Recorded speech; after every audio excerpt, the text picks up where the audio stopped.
Un es esmu ļoti pateicīga debesīm, ka mums bija tā iespēja satikties, jo es tiešām lūdzu šo iespēju satikt savu cilvēku. Es vienkārši ieraudzīju šo cilvēku, diriģējam, un vienkārši notika kaut kāda tā kā zemestrīce, ka tu nezini kādā veidā un kas, bet tu uzpazīsti šo cilvēku. Principā man vajadzēja tieši vienu dienu, lai saprastu, kad nav ko krāmēties, bet es nespēju tam noticēt. Mēs bijām burtiski tur pusotru mēnesi, man liekas, kopā, kad viņš man bildināja. Es īstenībā nesapratu no sākuma, ka tas ir bildinājums, jo tā bija Mārtiņa dzimšanas diena. Mums ieja Vannas istabā, un tur ir ziedi, un uz izlietnes māls tāds gredzens. Es domāju, kas būtu tāda dāvana, ko es tiešām vēlētos saņemt dzimšanas dienā. Neko mīļāk es nevarēju iedomāties, kā Ievas jāvārdu. Sakot, ka jā, Mārtiņ, es vēlos būt tava sieva. Man bija pirmizrāde. Ienāk Ainārs ar puķēm, un viņš saka, dāvaniņa tev gaida mājās. Es uzreiz baigi sadrināšanās gredzens. Es saku, nezinu, aizbrauksim redzēsi. Un mēs iebraucām šeit mājās, un es iegāju virtuvē, sadedzu sveces, un es viņai saku, kas ir tāds, ko es esmu tagad izdarījis, ko es principā nekad nedaru. Un saka, tu sveces esi sadedzinājis. Es saku, jā, sadedzinājis sveces. Es saku, tad meklē. Tajā stūrī tieši dega svečturis, un tur uz tā svečtura bija maza kārbiņa ar gredzentiņu. Un tad atskanēja spiedzieni, kliedzieni, un tad zvanījām visām mammām, lielījāmies. Kad es Ievu ieraudzīju savā kāzu dienā, viss, kas bija ar mani, ap mani un manī, teica, tā ir skaistākā sieviete visās pasaulēs. Tas bija brīdis, kad es sapratu, jā, debesis un zeme ir pateikusi, šitiem cilvēkiem būs kopā būt. Viņš tik skaists uzvalkā ar tauriņu un ziediem stāv ar asarām acīs.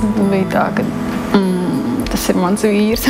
Mēs nācām ārā no laulību ceremonijas, un es sajūtu to, ka es nāku ārā vairs nekā savai iepriekšējai ģimenei piederoša, bet es nāku ārā kā Aināra sieva. Kad divi cilvēki viens otram pasaka jā vārdu, liela svētība nolaižās par šiem diviem cilvēkiem, un viņi vairs nav katrs par sevi, bet viņi no tā brīža ir vienots vesels.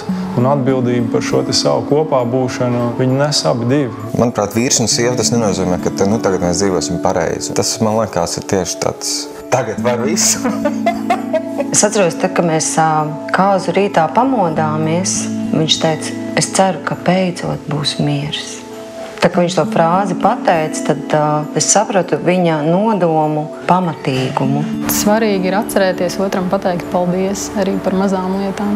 Tā laime jau veidojās no maziem puzles gabaliņiem, kad tu saproti un sajūti visas dienas garumā, ka tu otram esi svarīgs. Tā īpašība, kas man visvairāk fascinē, ir tas, kad viņi ir tik neprognozējami, bet ļoti labā nozīmē neprognozējami. Viņš vienlaicīgi ir ļoti mierīgs un vienlaicīgi pilnīgi traks. Pirmo reizi, kad mēs bijām mežā, viņš nāk ar pilnu sauju salasītām melenēm. Viņš viņas nevis man iedod, bet izsmērē visu seju. Tā mums ir visu laiku brauc mašīnā, paņem man aiz kakla, aizlai ūdeni vai apsmērēt otru pa nakti ar zilajiem graudiņiem. Mums pat tā ir bijis. Mūsu kopdzīve vairāk sastāv no tādām mazām kvalitātītēm, kuras mēs atzīmējam. Tas ir lūkšanas pirms ēdienu reizēm. Retas, bet tomēr ir kopā vannā iešanas, un tās attiecības vienkārši ir jākriķī, visu laiku jāapgreido. Man viņš vispār aizgrāba. Man aizgrāba viņa smārža, man aizgrāba viņa spalviņas uz krūtīm, man aizgrāba viņa deguns, viņa šņukuriņš. Glāsts, maigums, rūpes. Tas viss tās mazās kvalitātes, kuras tev ļauj no rīta pamosties un ieraudzīt savu sievu gulošu un pateikt, es viņu mīlu. Un es viņu mīlēšu uz rītu, un es viņu mīlēšu parīt, un pēc gada, un pēc 10. Gandrīz katru dienu es iedomājos par to, ka ārprāts ir tik maz laika palicis. Tādā ziņā, ka pat 80 gadi vēl kopā man liktos par mazu. Ja man ir ilgs izbrauciens bez reizes, tad mēs sākam abi divi, katrs savā galā jūgties nost. Tad es tā kā sēžu pieturā. Mans ķermenis kaut ko dara, bet mana esība sēž pieturā un gaida. Un tā kā esot cietumā svītro dieniņas, kad beidzot atkal mēs satiksimies. Tas no vienas puses ir ļoti skaisti, bet no otras puses ir tā, ka mēs taču varam nokavēt. Un cik mēs ilgi dzīvosim, mēs taču nezinām neko.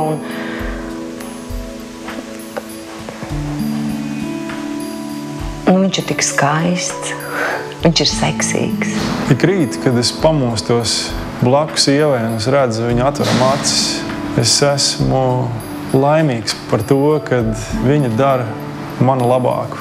Ja visu varētu ielikt vārdos, tad jau nebūtu ne sajūta, ne izjūta, nekas vairāk. Tā forma ir tik maziņa, bet tā satura ir tik daudz.